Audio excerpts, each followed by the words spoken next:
Mbote mingi nabino ba ibozuli baku ya kolanda biso lisusu na kati ya émission nabino na bosolo nyoso lolenge boyebi émission oyo eyaka po boyeba bosolo na makambo ezali koleka na kati ya mboka na biso na kati ya province pe na ville na biso ya Matadi. Kasi lelo esengo ezali ya monene pote toyambi penza moko ya bangolo oyo bazali ko sala mosala na kati ya province na biso tango na bingolo ya monene bokoyeba ezali penza makambo na lobeza ya solo. Toyambi nani na butu ya lelo toyambi bongo mwana mboka honorable Papi Mambo Luamba oazali bongo rapporteur ya Assemblée provinciale na biso ya Congo central topese mbote mwana mboka honorable.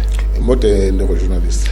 Iyo matondo zali to esengo ya biso ya koyamba yo na plateau na biso na lolenge makambo zali koleka na province na biso lelo mwa ba dossier zali belé to kosolola kasi mama likambo na biso to thème na biso ezali te nini ezali koleka entre assemblée provinciale pe na gouvernement provincial makamni ezali koleka na kati to ebananu ya liposo. Oui, et merci pour la question. Merci pour nos téléspectateurs de notre chaîne Mabane TV. Je pense que vous avez un besoin de l'ERA. Remercie pour l'invitation. Merci. Je pense que vous allez un besoin de sourater. À chaque fois qu'il y a côté, vous allez obliger bosser en ayant pour éclairer. C'est vrai que vous avez un problème entre les deux institutions. Et il faut que la province, la Congo central, mais la province, la pays Mobima. Loi 08/012 et PC compétences pour l'attribution dans l'Assemblée provinciale et chaque gouvernement provincial pour contrôler le gouvernement provincial. On a peur ça la loi. Mais les autres ont un problème parce que batu bazoli ngba comme c'est un problème or les problème na terme à loi ils allaient moyen à contrôler un député. Donc ils allaient honorable Massoumou Baya a déposé une motion de défiance contre le gouverneur de province. Ils allaient légal, ils allaient moyen contrôle. Motion, ils allaient gouverneur pour s'expliquer.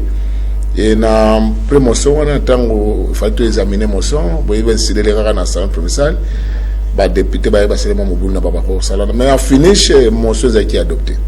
Ils ont adopté, mais balobi que c'est illégal. Voilà. Il y a ma solo ndenge bokendaki na bilolo. Oui, nazo que la jeunesse pour nous expliquer quand même que pour nous éclairer parce problème ezalité. Parce que na mitu ya batolingi bien des problèmes. Donc, monsieur Zaki adopté, il y a par 25 députés, dans l'hôtel Bilolo, mais dans la salle, il y a conférence à salle Bilolo. Pourquoi tu crées un Bilolo? C'est la loi. Le règlement de l'intérieur, article 5.2, il y a le règlement de l'intérieur. Loi et lobby, ce qui, au cas où les députés basali au Sanganate na place, mon boulot les ali, et bah qu'on délocaliser en France. Donc, on déplacer pleinement au moment côté monsieur. Article 5, 204 loi. Et à présent, appliqué l'article 5, délocaliser qui plénière à niveau de Bilolo. Bandérotement, basali na fanatisme, on a soutenir des gouvernements. C'est la loi, c'est la démocratie. Tant que cette délocalisation, loi est 5, il faut atteindre la majorité absolue. Majorité absolue, n'a qu'un abisso de 41 députés. Donc, Bazouaka, 41 divisé par 2, on peut ça 21 000, demi-moutazalakate. Donc, ça va faire 22 personnes. Et ils allaient corrompre, ils allaient exiger pour vous siéger. Premier élément, vous avez 25 députés. Donc, vous avez déjà valablement capable de majorité pour se siéger. Deuxième élément, la délocalisation, ils allaient, tant que vous délocalisez, et qu'il faut atteindre 2 tiers à vote. Donc, pour la mission, il faut 27-28. Et ça, c'est difficulté. On va comprendre, on peut parler, on va comprendre les sens de personnes. L'OE, le temps pour atteindre le premier tour, pour atteindre 2 tiers, il faut suspendre, pour convoquer, on va bien plénière subséquente, donc plénière M. Rolanda. Neto programme plénière M. Landi, et ça, il va voter plénière décision. Jusqu'à la présalité entre Bisson et le gouverneur, il y a moyen de contrôle. Alors, gouverneur de province, tant que motion est salami, loi est PC 48 heures pour saisir pour fonctionnel pour présenter moyen de défense pour l'Oloba. Biloko ne se bat comment l'Oloba lelo délocalisation. Oromezaka tenté ezasa le bilolo, c'est vrai. Bazali libre bango. Mais loi est PC bango kunwa de rocha nyonso na papier. Ba régulateur nyonso ba constater qui pour na vote moso wana, ba tia ngona document o ba bengi recours en contestation ya résultat ya vote. Donc document na pour la loi mususu la constitution ba l'homme se pesi la loi libre de professeur peut gouverner 48 heures à déposer 24 heures. Mais la loi portant organisation et fonctionnement à la Cour constitutionnelle est passé que gouverneur 6 mois pour attaquer acte de l'Assemblée. 6 mois ça y est. Donc, quand vous allez constater les réalités de vote, il y a motion, la procédure, vous allez micro à TVT, vous allez défier, donc c'est la loi qui peut régler. Donc, les gens qui ont régler le problème. Voilà. Le fait que nous avons créé en contestation dans les délais à Boy, au fond de Bisso, pour le Makamwana, Bisso de Vandi, tu as notifié la décision de l'Assemblée, par un huissier à justice, à coup d'appel, va notifier. Dès lors, on va notifier, on a procédé en contestation. À ça, on est dans les délais à 48 heures, à ça, on est dans les délais à 6 mois. On a droit à une décision, on est commis fort clos. Donc, est commis inattaquable. Mais biso ba tout le lié to zuka même courage wana ya ko funda yé na cour constitutionnelle pendant que le bas na cour constitutionnelle depuis to le 4 décembre to notifier le 6 gouverneur za ko longwate alors bino cour bob sabiso est-ce que procédure de la mabe il y a une interprétation président. Voilà. On peut saisir la cour constitutionnelle en interprétation donc les allons ndenga to le baka na ko tika plainte. La Cour constitutionnelle requête. Ah, donc, ils ont été balimbolé là, parce que Zolo Bamake, à Kenda qui peut balimbolé là, Makamoyo, Cour de cassation à Kataki. Donc, il y a un précisé, na côté à Nekwato Matubwana, juriste pénal, Makasi Bazate, Bazate, Obako, Yeba Makampo, na formé que Cour de cassation, Cour constitutionnelle, na conseil de thèse, Cour Yaseka. Donc, na Kalizaka, pour cadrer la Cour suprême. Alors, je dis, il faut la former. Voilà. Nathalie Moussou a le bazar bâtonnier, elle non pour interpréter c'est faux. Et ça même n'a rappelé même bâtonnier, qui a rappelé Bavoké Bela l'ordre. La Cour n'interprète pas. Ne rejoindre les yo autant quand même classe pour notre temps à 168 à 170 il faut que ça court à tangle là yo.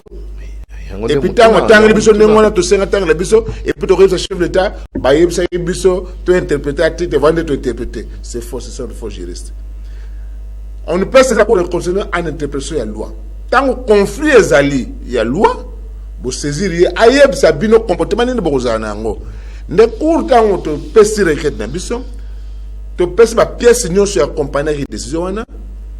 Et na plainte na biso to citer le gouverneur funda kinde gouverneur mais batanga document bien té et puis cour à l'obinine non procédure à ça mal na normal le fait qu'il y a fondité à ça les bonne beauté ba saisir ba notifier donc à ça ce gouverneur a commencé à confirmer décision na biso donc on est mukando yaka le 29 mai. Voilà. Soyez et le but était à Roki Kosala société Sengeli a démissionné. Voilà. Maintenant si Mamukanda wana to moni sous gouverneur à tout azokoba Kosala Musala. Ce que ba yé a commis likolo ya cour constitutionnelle ton ndengeni. Non, la première chose n'est pas longue la mitu ya batu keza conflit entre l'Assemblée provinciale na gouvernement. Ba to surtout na mutu na bongo population azala ngo na mutu ndengwana. Oui, a raison longo ça. Deuxièmement, ceux qui ont ça wana loi et l'obinin, arewane l'obinin. Ba acte nyonso a tout à poser. Bana le 4 décembre, til le lot, ils ont acte moko illégal. Donc, ils ont une base moko juridique. Pour l'obinin, oh nyonso yazo salawana, ils allaient rebeller contre la Cour constitutionnelle. Boy bana payo en termes ya ba cour li bosso après Nzambe, ils allaient Cour constitutionnelle. Article 168 de la Cour constitutionnelle, les arrêts de la Cour constitutionnelle sont susceptibles d'aucun recours, sont imposables même au pouvoir public. Donc, même chef d'État, ils ont s'opposé même là. Donc, ils ont ça la moine, tous autres là, on a mis sous, parce que pour l'abisso, procédure sur la nation raté, procédure au crédit ou attaquer même par acte non oyoye à ça opposé en tant que citoyen simple, mais à jouer à posture à cause de la gouverneure. Donc, ils ont la procédure. Alors, tant que tu as comme une étape, biso te se dessaisir la dossier, de tiki yango.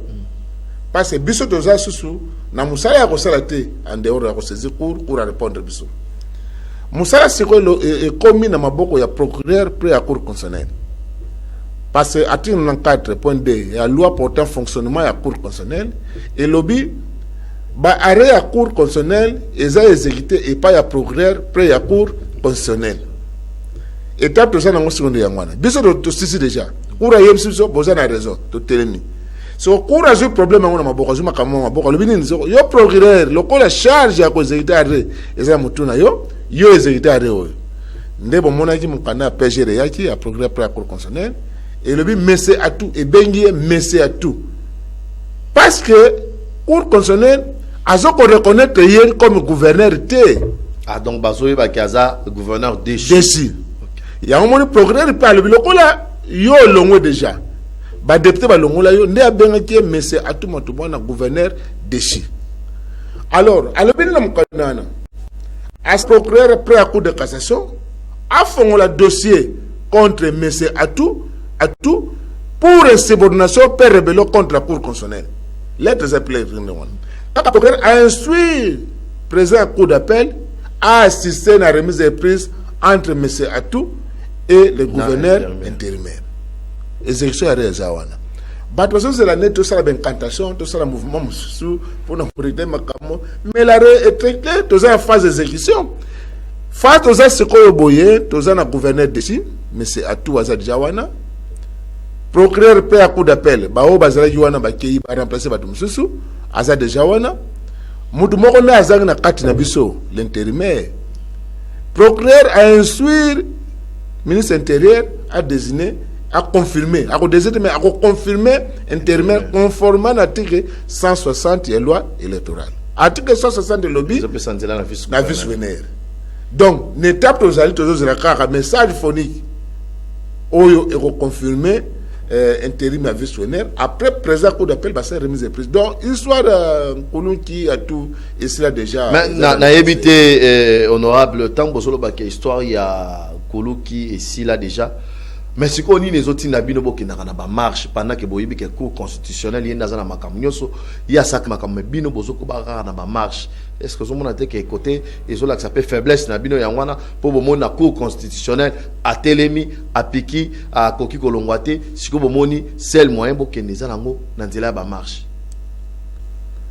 aujourd'hui sentir dossier en dévolé de voilà le bosso marche ezaki pour nous faire partie à tout marche ezaki pour nous exiger le ministre intérieur à exécuter arrêt marche au ça le 31 juillet ça n'a rien à voir avec le bolon et ça ne porte ça au fond de fond là porte ça au fond là je pense à toi Kenda à ça dans le passé mais marche dans 48 ce qu'a déposé démission té à mon kangami mais 48 est non c'est faux c'est faux de rejoindre ces lettres on a zaï nango moto zaï point focal na cour constitutionnelle de l'Ingaï député Mokote balba ma 48 heures are wana zama mutu na ngai na page 5 feye balobi nini oya ba feye wana ezali awate balobi oya suke utai ko yawa balobi même si a déposé démission té par la loi sa démission est de droit ata comité allons déjà démission qu'on peut se prendre à député parce que vous savez par contre ça n'est pas président de la République oui en contre c'est pas président de la République pourquoi à une ordonnance d'investiture pour permettre au chef d'État à jouer acte il y a des chances par la semaine prochaine même l'aide à PGR est obligé de dans les 48 heures non parce que non 48 heures ils ont déjà réglé par l'arrêt il y a cour constitutionnelle procureur a celle l'arrêt société progrès allait ko exécuter arrêt au 11 septembre bimakawana donc compétence na droit balobi compétence et d'attribution donc faut pas passer au pouvoir pas passer compétence par une loi compétence à côté gouverneur ou le gouverneur et ça est pas ba député et ça pas chef de l'état donc chef de l'état ko bloquer gouverneur mon côté pas ça la compétence wana té ko voter ba gouverneur na ko le gouverneur et ça les compétences excessives il y a biso député et ordonnance de commandement parce que pouvoir en province c'est déconcentré tous dans territoire territoire ati bazali déconcentré en province chef na bango za ça général la police chef nazan ça FARDC Redoc Batuno Sowana. Alors bisoton de voter gouverneur pour être un pouvoir sur ba service déconcentré en province, ba chef de division Batuno Sowana. Ne asa investi dans le chef d'État pour représenter des fonctions en Wana. Il y a représentation pouvoir central en province. Et les mandats en Wana les autres là pour na bazwa acte nango et permettre na seni organiser l'élection. Donc ce qui va marcher c'est parce que nous avons exigé la mise intérieure, confirmation, il y a un intérimaire. Deuxième raison c'est la marche de l'ININ. Deuxième raison c'est il y a exigé que l'État de droit au chef d'État Zoloba et ça respecter la Congo centrale. Vous savez, dans la 6 provinces, au Zambra problème gouverneur. Mais ma province, je suis battu intérimaire. Pourquoi Congo centrale a joué la exception? Et ça les moyens à pression à ce chef de l'État. État de droit et ça la partialité. Et ça a non à côté l'État de droit. Voilà. C'est pourquoi ils ont formé la pression. Beaucoup remarqué la marge à député provinciaux. Ils ont des députés provinciaux, des députés nationaux, des sénateurs, des notabilités Congo, des jeunes, des gens appuyer la démocratie. Donc, ils ont faiblesse. Non. Bien que procédure les alliés, il faut que tout le monde ait un souka. Tout ça exigé état de droit, même l'arrestation, il y a tout. Parce que le fait que le procureur a cours de cassation a instruit dans donc, même à fond le dossier Moko, à se recueillir l'information de tien dossier, va poursuivre. Donc, ce qui est là, moi, Mboka a tout, à Tiki. Et c'est la justice kangaye. Mais il faut pas kangaye pour la rébellion contre la Cour constitutionnelle. Depuis qu'elle est réactive, pourquoi ces exécutés? Deuxièmement, Marcel Soussou-Pona, chef de l'État, à défaut de démission, le chef de l'État a un acte d'échéance par la simple et par la Cour. Parce qu'à raison qu'on s'impose même pas chef de l'État. Face au climat où on a, neto lobinin to alerter quand même population mais ni nezo sala que malgré nzela nyoso elandami ya ba cour constitutionnel ya ba cour de cassation ya ba ndenge bosala ki ba motion ezo sala que mwana mboka atu akoyate est-ce que ça na mutu azana simanaï ou peut-être bino pe bozala ke mobité na makambo azo sala beto moni mutu bwanda azana simanaï azo tchepo non ils akutu machinité joie ta prégère Asengna tout azalawana. Asengna présent coup d'appel, assister remise de prise, peut à protéger biloko ya l'État. Nana tiré sur fatile sur muta conseil intérim. Ministre intérieur. Bon c'est aux le rendre liwa. Non ministre intérieur ndaza na simana. Miyem le secteur net yet. Pourquoi je ces exécutés? Si on ni nezo sala ka atalaka na sima ya mwana mboka atu pendant que na ba province mususo pe makambo ezalaki atiki yango ekei na kimia awaka ndezo pesa mwa mbolunga na mbolunga. La population va comprendre une chose. La province de Congo central est un terrain d'affrontement et FCC Nakash, premier élément. Deuxième élément, à tout à hypothéquer, nous sommes allés recettes à Congo central, notamment quand Congo est dans le c'est intérieur. Mudu penazo liambongo Congo central. Donc bon, nous sommes côté na province na micho ke naga ke pana. Ozana ba preuve ya nazana yeboye nazana yebo na lobane na ndako nae. Makambo bezana ba preuve. Mais yem na benga na ndako na zolo bani makamzo zolo bano ah. Mais résistance wana ko bloquer gouverneur déchi par la Sainte par la Cour constitutionnelle. Courage ya zolo ngwa. Na ba attribution ministre intérieur, nulle part ba pèse ministre intérieur compétence ya ko analyser arrêt Cour constitutionnelle nulle part. Nulle part, mais c'est intéressant la compétence, il y a qu'à bloquer à la Cour constitutionnelle. Parce qu'il y a 68 de l'Ubini. Et ça, qu'on s'est hérité, et puis, ils ont les territoires, et puis, ils ont imposable, même au pouvoir public, civil et militaire. Il y a un pouvoir militaire et civil, mais pourquoi ça qu'on s'oppose à la Cour constitutionnelle? Cela démontre que non. Prouve à suffisance, c'est ma preuve, j'ai des preuves parce que c'est lui qui bloque la province à ce moment. Il a bloqué la province parce que la corruption a gagné le terrain. Noir sur blanc. Donc bon, il y a belé sur Kendarata, on a. Bon, on peut se bon, c'est un bon, on va être Kendarata. Beaucoup de c'est moi, c'est chaque mois, j'aurai un bon. De la part de parce que mon on est il y a rétrocession. Aïe, c'est un bon. Mais de la village, c'est un bon. Les cas, bah où tu causes rétrocession. Passe dans le bâti. Bah où tu causes rétrocession, je crois 1 mois, 2 mois. Passe dans le bâti. Mais ville à Mata des Huit, ville à Boma des Huit, bah commune à Mata des Huit, mais territoire des Huit, bah secteur des Huit, bah village des Huit, bah groupement des Huit. Pourquoi seulement servi parce que maman le matin dit mais ma territoire me support pas atina mon mais je vous informe na mbongo ba TTD j'ai un rapport je vais déposer une plainte na funda tout pour 4 milliards 300 millions de francs congolais détournés, bon, il y a 7 mois de tout ça. Pour que les vérifier, vous avez journaliste, bon, ça, l'investigation, même la mairie, bon, tout n'a pas, azan retard à combien de mois. Bon, que le ministère de la Finance, bon, t'as la OP, n'engagez là. Bon, constaté 7 mois, bon, on est gagné, bon, on est gagné, mais yak. Mais yak. Et quand on a mais je vous dis, c'est ça. Oui. 4 millions. 4 milliards. 4 milliards. De francs congolais. Nabanza bana mboka bozoyoka masolo lolenge kane ezokene na kati émission na bosolo news lobakete awa tozo panda ndeke to ya rapporteur Papi Mambo po afungolela biso to sosola to yeba makambo lolenge kane ezali kokele tango simbi likambo ya 4 miyamba na mona moto kena na makambo ya DGRKC po balobi mongo ya DGRKC ezokota ezomona na bisike ezokendelete dossier à DGRKC ça lolenge kane parce que bino ba député bino ne mbofungola eloko wana po misolo kotaka esunga province mais lelo masolo na ngozo e banate bino pe ezo e banate bosolo belo côté to yebite mbongo wana ezokende wapi. Merci pour la question. Je pense que na tout ça l'interview calamité pour nous signifier ba tout confrérie c'est ordinaire. Ce qu'on a règlement d'intérêt dans l'assemblée, c'est ordinaire, c'est soit bureau assemblée sengi yango, soit député moko a sengi ba font la session ordinaire pour la point oya représenter dans le bureau, soit ils ont la demande à gouvernement provincial à cause d'un session extraordinaire, soit le groupe à député. Mais dans 14 ans, ils ont honorable maman de session extraordinaire. Pourquoi c'est une session extraordinaire? Les lots Congo central ils ont bénéficié d'un bon Congo central. Région Wanab, tout ça en 2008 avec un batch. Tout ça les repères. Biso va député, tout pessi, ba taxe compétence dans biso, et repèse ba taxe dans l'État.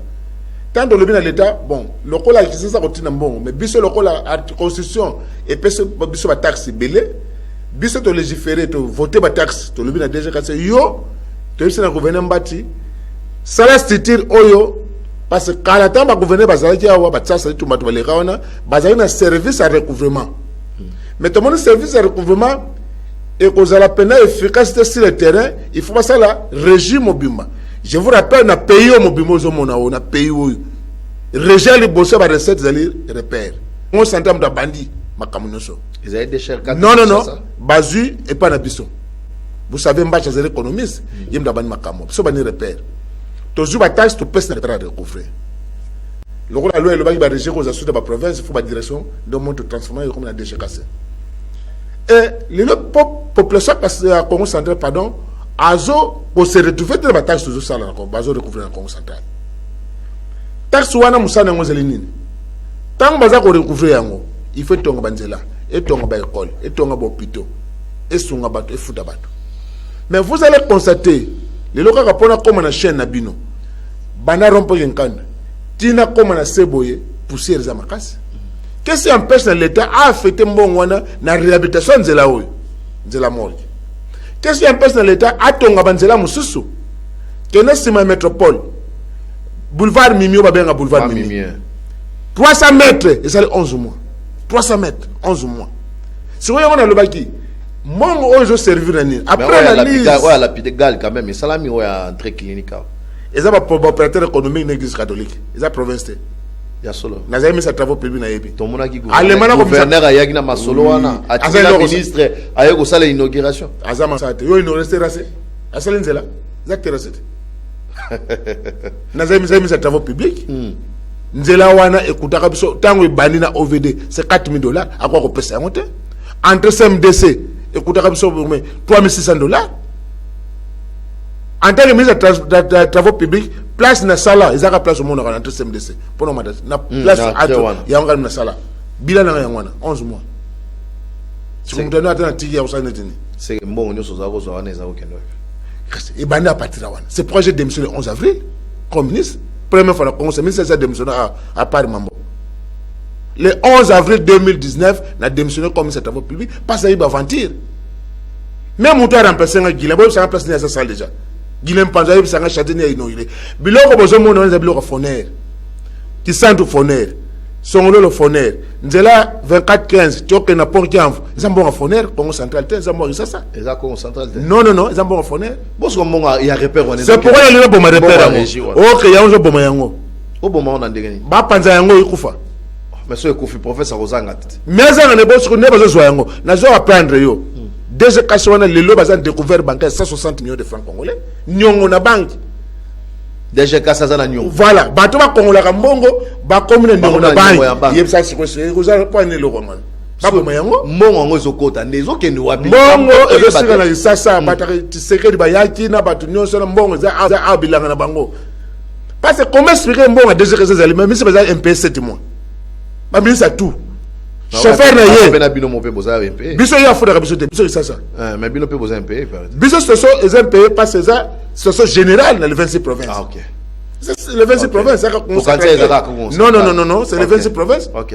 Mais il y a déjà cassé azana mbongo pétrole azana mbongo repère azana mbongo pado ya péage ya perenko kuna waswaka eloko te akoye sayo na bien le kota na talo mbongo ya swaka mais comment chauffeur na ya zo futa mate chauffeur gouverneur MP ya zo tamsa kamno na nzala policier na nzala je vous apprends ministre moko ya gouvernement oyo policier la muna tongo patron azo za bonheur a personnaire na FCA mon ministre en tout cas na zone état major bala bateli suki polisa kimi gado wa wala pesa kanta ba polisa kimi na ye gouvernement tout yango bozomo donc c'est pourquoi moi en tant que défenseur de droit ya province de Congo central il faut na attaquer biloko no so ba dissoudre na ngona totalement mais ce qui repère ku fait biteke mabote bele ba ku fanzala mais ce que bazawana yebisa ngai déjà cassé ils ont produire bon mais bato déjà cassé ba mal payé.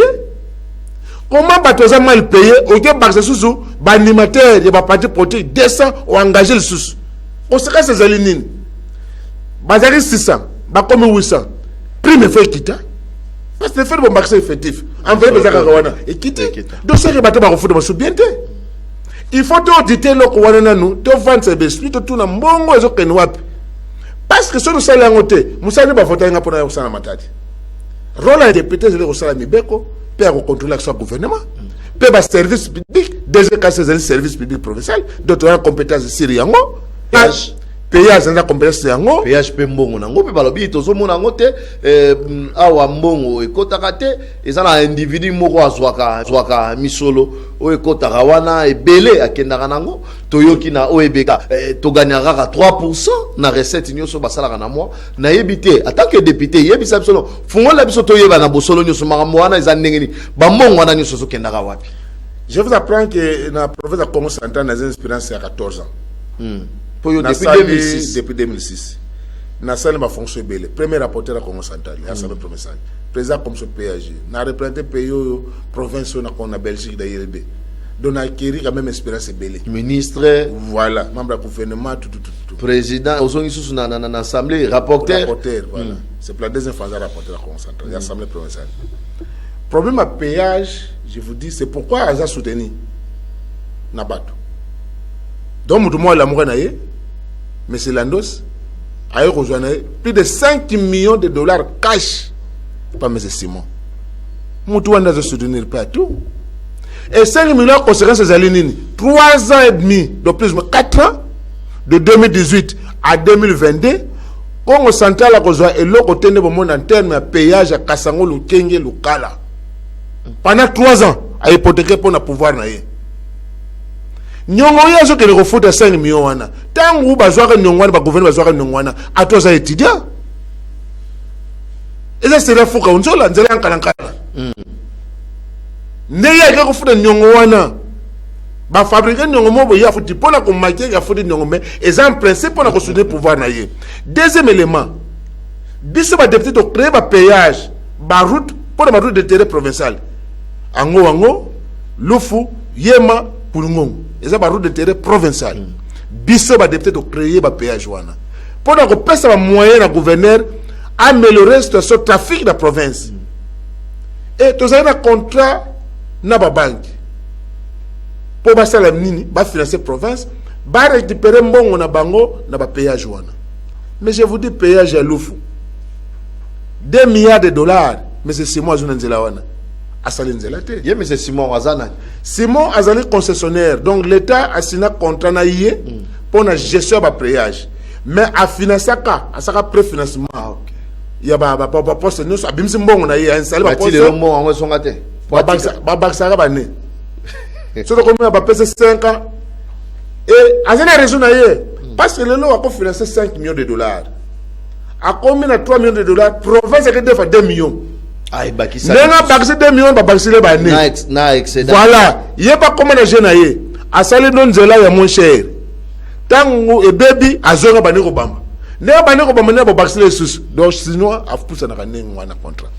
Donc voilà ma recette nyonso wana hypothèque au niveau ya kin oyo esali que non lelo oyo bato nyonso batrouve que non aza a bien pour na biso parce que apesi ba moyen donc nyonso ozowela sikoyo a couvrir ote omoni ezalaki bilolo bapasaki bapv likambo mpe akotumba bapv wana tostokai bapv basi batumbaki nakotina eza baresor miyibi nyonso bazolemba wa congo central bavantire me bakotira ngai bakolemba na bango même ata okosi 30 à 40 ans mais soko na vete koya bilo belinga comme lo balilo bato ko fonga malilo tala lo via matati institut semble le avantage par rapport à makamisi balo lokuta balwe belé awa ote boye bo mais kasi mapepe zaki pe bino ba député bino ne boki ko fungola population vérité ya makambo bino bofana na bino population zo ba bosolo ya makambo ndenge ezalelité siko ba koyeba ndenge nini tango bango ba jo occasion koloba bazolika bazoloba bazo expliquer population zo zo oyo bango bazoloba mais bino bozala makambo oyo bofani nango matière bozala ngo bofani nango bozolo ba population na forme bela ba député mais dorénavant boye ba mutako communiquer makambo semaine prochaine les rapporteurs même dans le règlement de l'interview, un rapporteur a chargé à presse à communiquer. Ah, nous avons ah, président, bien nous communiqué. Nous avons bête à fin en été, nous avons bête à maman sala. Mais quand la forme a été belée, malheureusement, c'est écrit sur le mot belé. C'est pourquoi nous avons construit une maison pour revoir la loi électorale. Nous sommes dans l'Assemblée provinciale. Papa est député. À quel ministre? Moi, je suis le député. Ayo défendre papa ne va défendre population. Mbongo zo continuer na famille. Ah, mutu wana otelo makamanga zo lobate. Po papa na zo yoka ya ko beta ye. Moko mona grand frère za kuna, grand frère za ministre et pas tout. Les na ya za député. Azo sala nan. Azo sala grand frère na ye.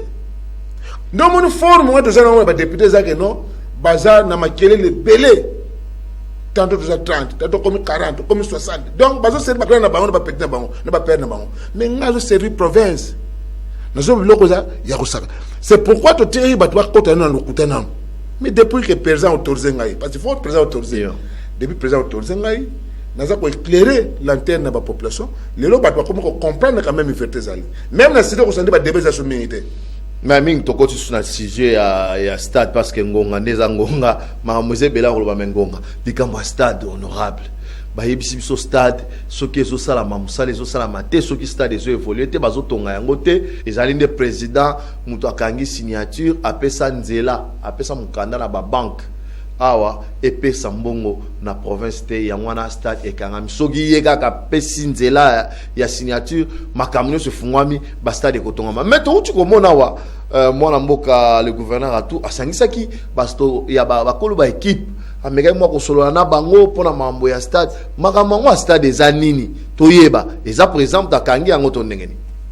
Mais merci pour la question, je pense que ato kosi vérité oya mambo ya na vérité na kozo ko affronter bango ba kosi na zo ba vérité.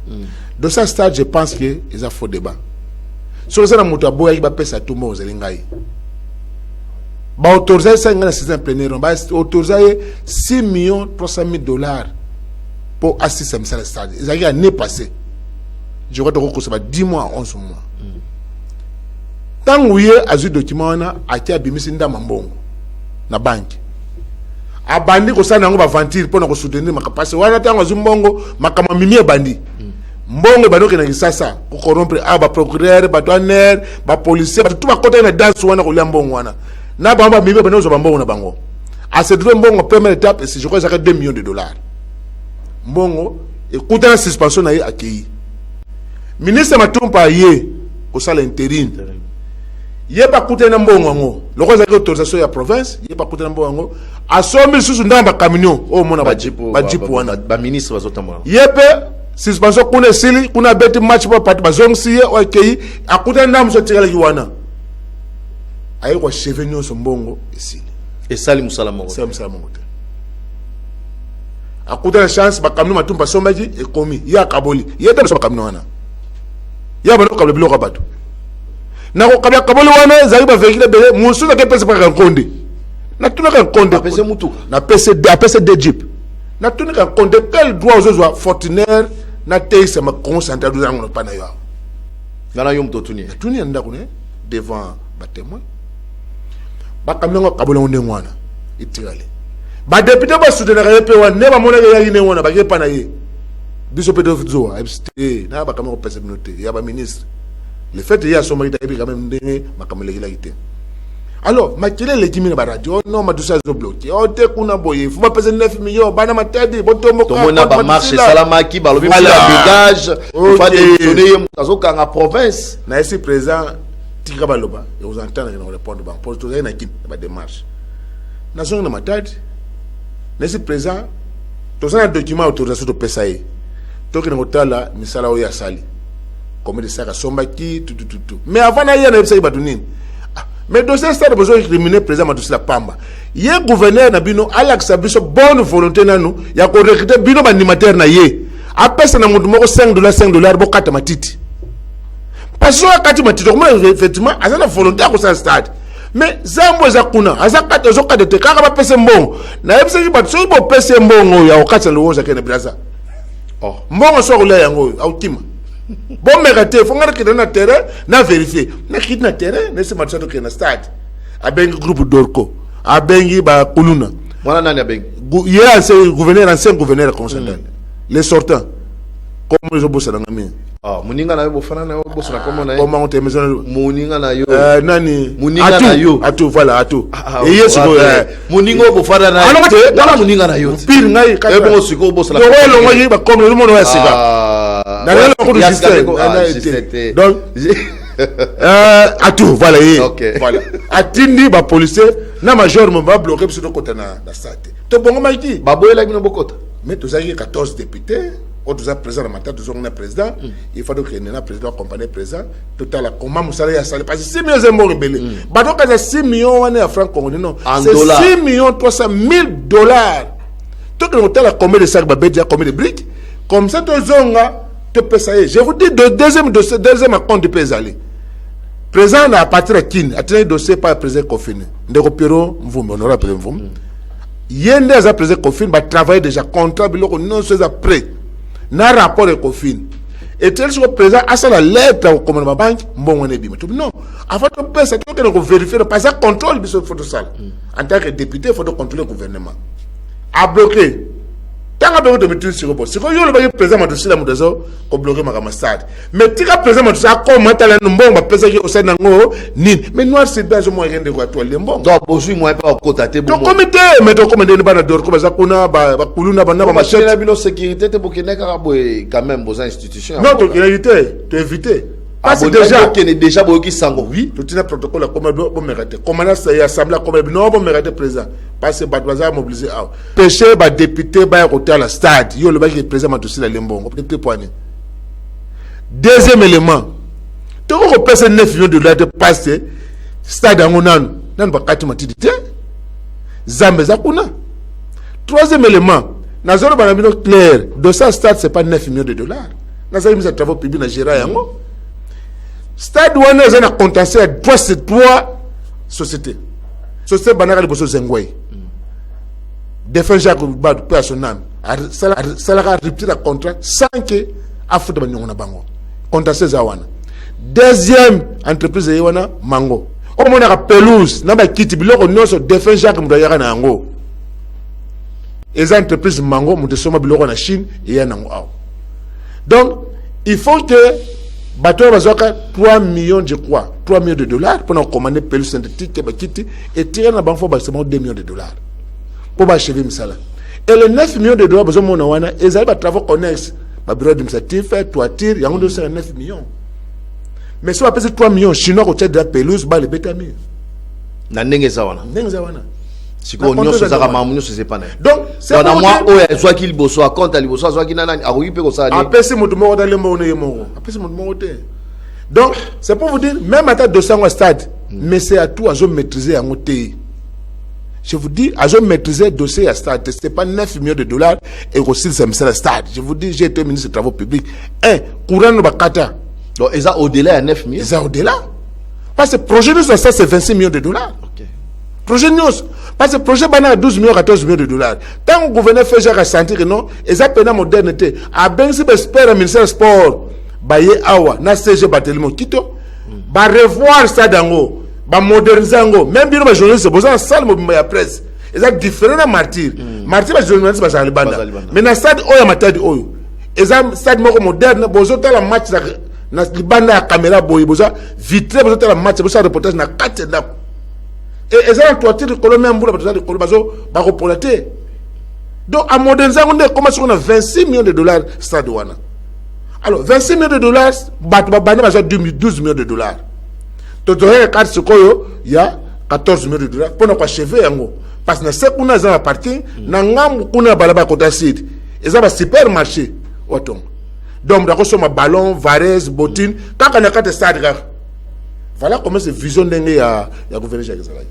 Iyo matono mingi mwana mboka honorable Papi Mambo tozindi na suka makamwe belé mengongeza mukeme rapidement toyoki likambo ya oza quand même honorable député question yo eoki koki mabisote likambo ya liwa ya Kondo Jacques Mbadu liwa na ezanini tozoka niti mwa makamugo zolo ba manasima liwa na ye eute liwa pezaka nini toyeba ngo kino lelo population ayebi makambote tongi toyeba ngo na bosolo nyoso mokola lelo liwa na ezani bato bazulu ka basala dialogue na Congo central ceux qui pena baza continuer solo départ de dialogue faisait là wana même pas dialogue il faut pas se remettre en cause biso ba député de voter gouverneur fait Jacques Mbadu a comme au revoir basali ba cérémonie nyoso coutume d'investir dans deuxième pouvoir à coutume wana zoya à côté Congo central tipona abimi gouverneur Jacques Mbadu azoni sasa na cadre musala azaki pour répondre à l'invitation il y a PPRD FCC pour attirer la liste de candidats mutuana kufi en plein boulot na kine gouverneur en fonction tilelo gouverneur on va connaître la métropole donc azana pouvoir na kine nenga zawana ya Congo central même boté la tout Milan akosambreka kaboye donc il faut bemwana yana il faut azana pouvoir il faut faire la cérémonie ya koluka tout baye ba ko se rendre kuna ba loba j'ai un coup en fonction c'est spirituel pourquoi je me désolé sur 2 ans sambreka ni les na tout ça sera bien mbongo azana ngo après que ça azana ngo azana ba dété balanda kaye chaque jour mais pas salade asala biloko musuba sala ngomba vantité ça mutatire le pouvoir. Je vous dis, Jacques, avant qu'on fasse le Shanghai, devant témoin, on doit le mois d'avril des alliés, on doit bavou la basali, pas député honoraire. Maman de l'autre, n'a pas le pouvoir. Bon, j'ai le professeur Yonatou. Mouton a couvipé. Voilà, avant Kende. Avant Kende. Alors, bien, on a bureau naïe. Batémo basali. Mais c'est quoi, tu veux Yonatou, ils ont sympathie. Parce que, départ, il faut qu'on reconnaisse que nos moutons a confié en fonction. Il faut qu'on le repassage. C'est spirituel. Il faut le repassage.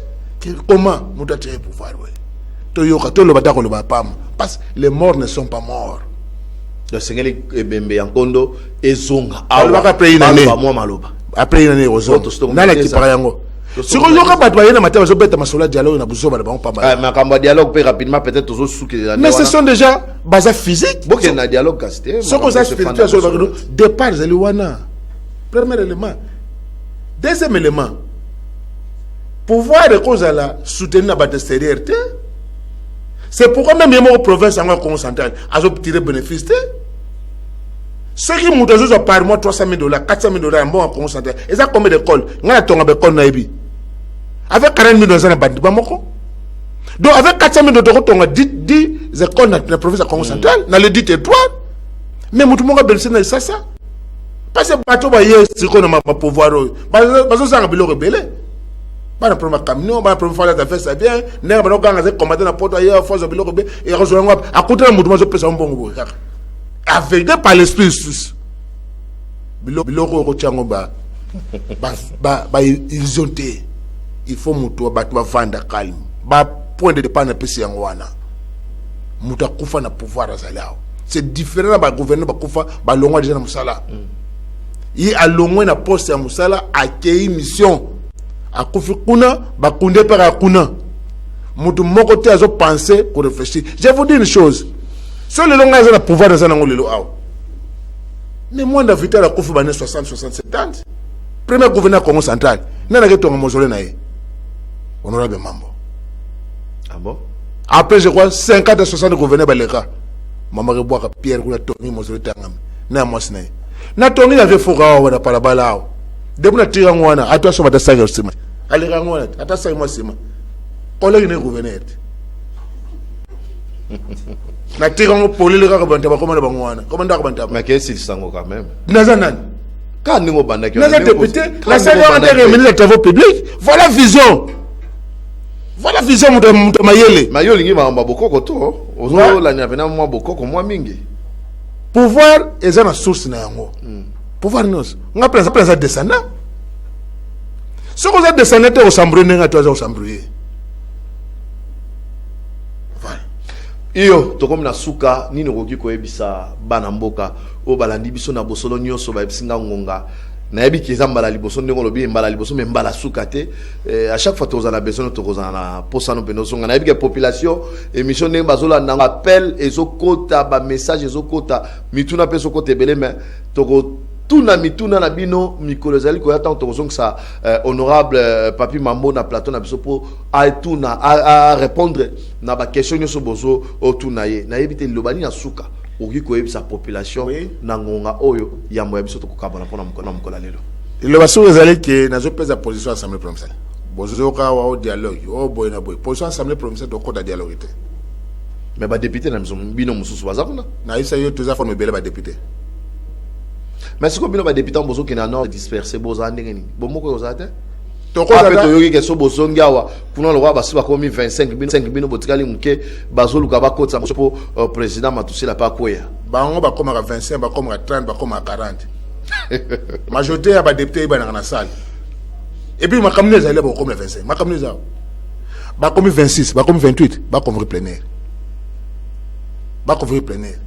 parce que distanciation les guillemets makamo ba convoquer plénière dialogue doctrinaire pourquoi bon mon institution assemblée provinciale mutu akokozwa engagement na bato ya libanda ezaka ka président assemblée c'est le président qui engage batanga français bien mon bilo de député yo ba koje bilo ba tu faut batanga même pas tu faut batanga ce qui président engagé assemblée provinciale c'est engagé biso nyoso ce que muda kana ndenge na yeke no comme de dialogue okena fama kama noko na bino boto ko ba point oh ils ont un makambo de famille bazo so makambo ma famille biso de institution muto ko ils ont ba Congo honorable za famille te na tala ke invitation ba lebinini eza crise ethnique yo me batina ke invitation batina pas président ngaba ko tene pa ngati ngalo de pas président so batina ko pasola oh na chef na président OK président pese position totali to ici président à toi le roi du gouverneur a signé arrêté et nommé du Fimabols comme facilitateur ya dialogue déjà acte za mabe deuxièmement nam kana balubinin chef d'état de série dialogue to yesi bango chef d'état agissant sur ordonnance à sa ordonnance mais yesi dango pe a ko dans difficulté parce que base légale ya ko sa ordonnance ko zate donc ça farce aux hommes mona wana ba ko font le dialogue comme une fois bon muto ba lu ko font le dialogue ngaza eli na zo répéter 200,000 personnes semana ngai na sana mandat yena na pese mandat asangsa ngai yesi na mandat pépété nga peuple tini ngai yena tindi abana ko benga nga chef na ye asa courageux alors pas courageux ne ngwa baza faut pas courageux ba tete ban kununki bazo lembo je vous informe biloko no so toi jouer en terme ya droit ba réunion ya lokuta ya bien zrakate du ba foko zo lembo asa masana zo pese message mais ça tout matuba za pire ngai katanda ko moko ko pese so ba foka mbongo te bazo lembo pa mokana mo baza ngwa bien zate dialogue wana pe ba yo zambona bango po bango ba chef ko duba zo bude mudayi na dialogue so ngana ko yoka nani po ba kolu le yeba lebilo to yebi ete voilà mais ça va repasser la population ya wana donc bazala calme crise zate conflit zate biso za musala biso ezende kwa dozo beta mato na jante o ba no pesa point za musana ye ngaze nzo beta mato na jante za musana ngai eza crise te bango baza exécutif bisone ba chef na bango bacha yango na mutu alelo député azaka mokonzi ya gouverneur ce comme on est député tangi memo azo soutenir gouverneur et comme monde l'envers wana comme wenge muzika maison mère na BCBG. Merci Matondo mingi mwana mboka honorable Papi Mambo rapporteur ya assemblée provinciale yenda zalaki mobianga minabiso na butu ya lelo en tout cas na banza bolandi émission bososoli rediffusion borozwango lobi na 8h en tout cas topesho merci na ndenge ondimi ko déplacer bureau na yoti kokomawa Matondo mingi na yabi kezamba la sukate mikolo na mikolo tango nyo tokozana bosenga na yo tokoluka yo po to yakosolola tozwa boyebi na kati ya makambo ezoleka na province Matondo mingi na bino nyo bozwa kili bakwa na biso olingi obenga benga na numéro ezawana komela biso tokotanga pe ba mituna na bino epa ya mwana mboka ako répondre yango Matondo na equipe esimba kinga na moni Delphi Vibila na moni Jisemfutu Peking Nebaza Matondo pe na depe na ngai Chamboui batubenga sans oublier mon DG Antoine Yoba un américain au Congo le DG Mbote mingi epa na bino botika la malam to monani bongo mikolo zalikoya.